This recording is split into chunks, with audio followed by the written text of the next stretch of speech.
Индиректен бенефит за македонскиот бизнис, но и за државата ќе има евентуалниот крај на војната во Украина, доколку се прифати планот на Трамп. Македонија, како дел од НАТО, се очекува да биде ангажирана во обновата на земјата, но и дел од американските пари да завршат кај нас во инфраструктура, бидејќи два стратешки коридори поминуваат преку нас, вели поранешниот министер за финансии Миноски.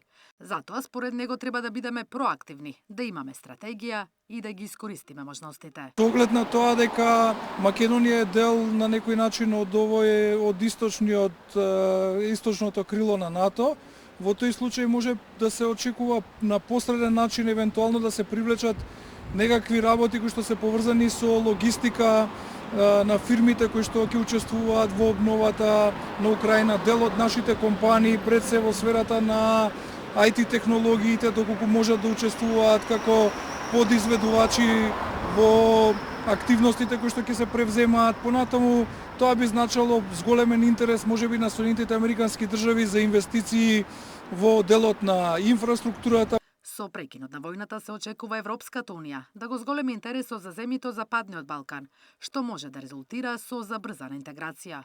Ова би значило и дополнителен влез на пари.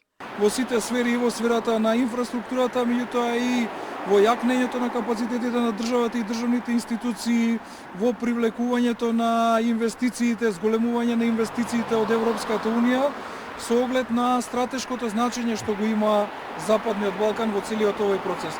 Така да мирното решение во Украина сигурно ќе донесе некаков бенефит и за нас. Планот на Трамп за прекин на војната предвидува со 100 милиарди долари од замрзнатиот руски имот да основа посебен фонд со кој ќе управуваат американците.